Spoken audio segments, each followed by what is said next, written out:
Good morning. Para to sa Aries, guys. Okay, Aries, kung ikaw ay Aries, ito ay para sa iyo at ito ay general reading, Aries. Aries, para to sa iyo. Kasalukuyan ninyong situation o paparating na situation o message. Okay, Aries. Ngayon is April 30. At papasok na naman ang buwan ng May, guys. Okay, tingnan natin ang inyong message. Aries.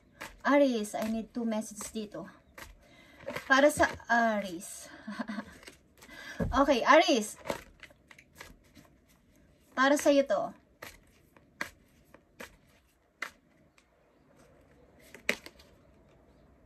You have 7 of Swords. Okay, Aries. You have 7 of Swords. Ang ilang ba sa inyo is umiiwas sa ibang tao, Aries? Umiiwas sa ibang tao. Maaring nasa hindi nyo pamilyar na lugar ang ilan sa inyo, guys. Nasa malayong lugar. O malayo sa inyong family. Aries, tingnan natin ang message for you today. Okay. Temptation or devil is here, Aries. Okay, maaring the Hermit. Okay, guys. Maaring pinaglalabanan ninyo ang situation ninyo. Kung ano man ang situation ninyo sa ngayon is maaring nagtatalo yung inyong pananabik sa inyong family or ang inyong mismong sariling yung confidence. Something sa sarili ninyo is meron kayong maraming tanong, guys. Marami kayong question na hindi mabigyan ng kasagutan. Okay. Gusto nyo munang mapag-isa. Ilan sa inyo, Aries, gusto nyo mapag-isa and may malaman about kung ano ba talaga ang gusto ko sa buhay, ano ba talaga ang purpose ko sa buhay, ano ba talaga ang dapat kong gawin sa sarili ko. Okay? Tingnan natin ang 7 of Swords, guys. Ilan din sa inyo is defensive, Aries? Okay. 7 of Swords is here para sa Aries. Ibigay mo ang message dito sa 7 of Swords. Okay, Ace of Wands is here, Aries. I need ng bago sa aking sarili. Okay, gusto ng bago sa aking sarili. Gusto kong maiba sa lahat. Okay. Yeah, gusto ko ng bago. The Fool is here. Gusto kong maiba sa lahat. Gusto kong maiba ang buhay ko. Maiba ako sa iba. Okay. Lumayo sa ibang tao na nagpapahirap sa akin. Okay, Aries. Nandito ang temptation. Okay. Mahilig ba kayo sa mga hayop, Aries? Mahilig kayo sa mga wild animals? Gusto nyo silang nakikita or pinagmamasdan? Parang dito nyo nakikita yung inyong sarili, okay? Parang may gusto kayong gawin sa inyong buhay na hindi nyo naman maumpisahan sapagkat kayo ay takot, okay? Tingnan natin ang temptation. Nakikita nyo tong Knight of Swords. May plano talaga kayo. May pagkaugali ang ilan sa inyo na medyo agresibo, okay? Pag mayroon kayong plinano, gusto nyo agad is puntahan o gawin. Okay? Pabigla-bigla ang ilan sa inyo mag-decision. Okay. The Devil is here. Okay, guys. 6 of Pentacles. 6 of Pentacles is here. Aries.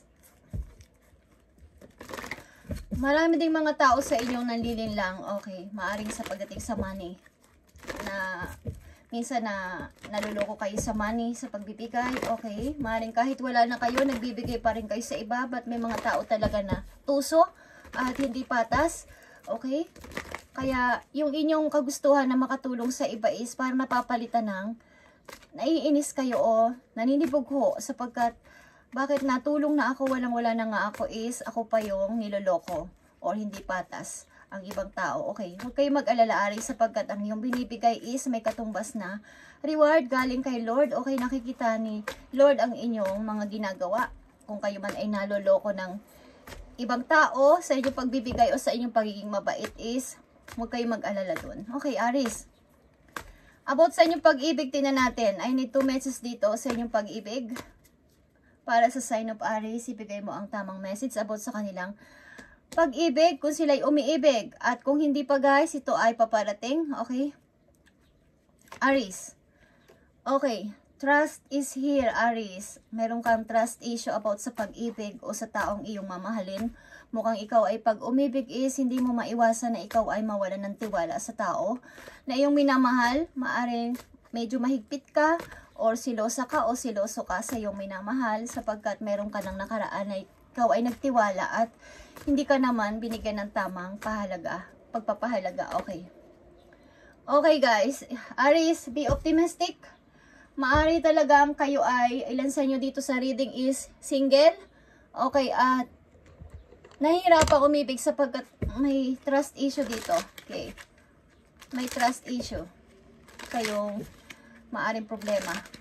Maaring naibig man kayo but nagkakaroon ng problema sa trust, sa pagtitiwala sa isa't isa. Okay. Ang ilan sa inyo guys is gusto nyo ng bago. Okay. Gusto nyo talaga ng bago sa iyo sarili at umiba sa lahat. Lumayo sa iba. Lumayo sa mga taong hindi deserve sa inyo, Aries. Okay. Tingnan natin ang payo dito sa inyo sa 7 of Swords. Okay. Nandito ang the Fool and the Ace of Wands, Aries, para sa iyo. Dito sa 7 of Swords. Okay. Payo mo sa mga Aries. Dito sa 7 of Swords, gusto nila ng bago sa kanilang buhay. Gusto nila ng brand new sa kanilang buhay. Anong gusto mong sabihin sa mga Aries? Dito. Thank you. Okay, Aries. If you think you are alone, you are not. Okay? Kung naiisip mo na ikaw ay nag-iisa, hindi. Okay? Wag mo isipin na nag-iisa ka. We are beside you in all challenges that you face. Okay. Trust that outside sources will always be working with you to ensure the best outcome of every situation. We have your best interest at heart. We love you. Okay, yan ang sabi sa'yo ng iyong guidance, Aries. Huwag mong isipin na ikaw ay nag-iisa. Kung ikaw ay nasa unknown territory na hindi mo alam ang iyong mga wala kang kakilala doon, bago ka pa lang sa place na yun is huwag mong isipin na ikaw ay nag-iisa at malungkot. Okay, laging nasa tabi mo ang yung mga guidance, ang iyong mga angels, si Lord, okay? At mag-trust ka lang na yung sa labas is may mga taong tutulong sa'yo dito para sa best outcome na gusto mong mangyari. At ito yung interest mo, okay? Dapat ay yung iyong layunin dito is maayos para maganda rin ang kalalabasan, Aries. Okay, lang sa inyo is nasa isang lugar na wala kayong hindi nyo alam kung sino ang pagkakatiwalaan. Hindi nyo alam kung sino ang inyong papaniwalaan. Okay. So, tingnan natin guys, ang payo dito sa iyo sa temptation. Okay. Mukhang ilan sa inyo is nagbibigay kahit na mahirap ang buhay, mahirap ang situation nyo, kayo ay tuloy-tuloy ang pagtulong sa ibang tao. But may mga tao talaga na hindi maayos ang kumbaga binibigyan mo na nga is kayo pa ang masama or binibigyan mo na nga is nanloloko pa. Okay. So, tingnan natin ang payo dito sa'yo. At nagkakaroon to guys ng temptation na ibig sabihin is parang nawawalan ka ng gana. Ang ilan sa inyo na tumulong na. Parang gusto mo na lang i-focus ang sarili mo sa kahit sa mga hayop na lang or kahit sa mga hindi mo alam kung sinong pagkakatiwalaan mo. Okay. Kay Aries, temptation is here. Ano ang payo sa iyo ng iyong guidance sa temptation? Aries, if it is meant to be, okay, it will be. You won't have to force, convince, or worry over it. Okay, let it flow, Aries. Let it be, and let it come to you. You are attraction you need. Trust the timing of your life. Okay. Kung hindi ito ang tamang panahon pa, wag mong ipilit, wag mong i-force ang sarili mo sa ganitong klaseng situation, Aries. At kung mangyayari is mangyayari. Kung ano man ang iniisip mo. Kung ang isang ginawa mo dito na plano is hindi nagtagumpay, nabigo ka is, yun ay nangyari because may reason, Aries. At mangyayari is mangyayari. At ikaw ay may kakayanan na maka-attract talaga ng mga taong tutulong sa inyo. At may kaugnayan dito ang trust talaga sa inyo. Trust the timing then sa inyong situation. At sumunod ka sa agos mo na ngayon ng situation sa buhay mo, Aries. Huwag mong kontrolin o huwag kang maging against dito, Aries. Okay, sa iyong situation sa ngayon, kung ano man yan, sapagkat hindi ko kayo guys kilala. Okay, kung ano man ang situation niyo sa ngayon, Aries, na may kinalaman sa trust, sa pagtitiwala is, huwag mong kontrahin at may tamang timing dito na paparating sa'yo na mas the best pa. Kaya ito ay hindi naging okay. Aries is my pinakamaganda pang resulta na bibigay sa'yo ang yung guidance. Okay. At ito na ang napakagandang payo pa sa'yo. Okay, Aries. Para sa yung situation sa ngayon. Nandito ang 7 of Swords. Okay. Magtiwala ka lang sa kakayanan mo. Okay. Huwag kang malungkot, Aries, kung mag-isa ka sa ngayon at walang maaring tumutulong sa'yo or akala mo'y walang nasa tabi mo is meron, okay? Hindi mo sila nakikita ba tinutulungan ka sa ibang paraan? Okay, may gagamitin ng mga tao para ikaw ay i-guide. Okay, Aries, tingnan natin ang 7 of Swords dito. Payo mo sa mga Aries sa kanilang situation, 7 of Swords. Okay, Aries. Nakikita mo ang divine light, Aries. Okay. I am an expression of love and I shine like the sun. Okay. My inner light is my strength and my treasure. My intuition guides me to discover the wonder and godness of who I am. Okay, Aries. This time, makinig ka sa yung sinasabi ng iyong puso at ng iyong isip. Okay? Ginaguide ka ng iyong divine guidance. Okay, papunta sa light. So, huwag kang malungkot at huwag kang matakot kung ikaw ay nasa hindi mo alam na lugar sa ngayon. Kung yung lugar na pinuntahan mo is wala ka pang masyadong mga kakilala o ang palagay mo is walang tutulong sa'yo is i-guide ka ng iyong mga guidance. Okay, papunta sa liwanag. Okay? Yung intuition mo ang tutulong sa'yo o mag-guide sa'yo para ma-discover mo yung wonder and goodness of who I am. Okay, yung talagang ikaw malalaman mo dito. Okay. So, kung ikaw ay nag-i-start ngayon sa bago o nag-i-start pa lang sa bago ngayon sa iyong buhay, Aries is, huwag ka mag-alala at huwag mong isipan na ikaw ay nag-iisa at walang tutulong sa'yo. Okay? Nandito ang The Fool and the Ace of Wands is napakagandang pasimula for you. So, huwag kang matakot o huwag kang mag-alinlangan dito sa pasimula na to sapagkat ikaw ay i-guide papunta sa light ng iyong divine guidance. Aries, okay. So, tingnan natin ang The Devil, guys, para sa iyo, Aries. Or Temptation. Nandito ang Knight of Swords and 6 of Pentacles. Okay. Huwag mong ipilit ang hindi pwede. Huwag mong i-force ang sarili mo, huwag ka mag-worry sapagkat mangyayari o nangyari ang nangyari o mangyayari ang mangyayari.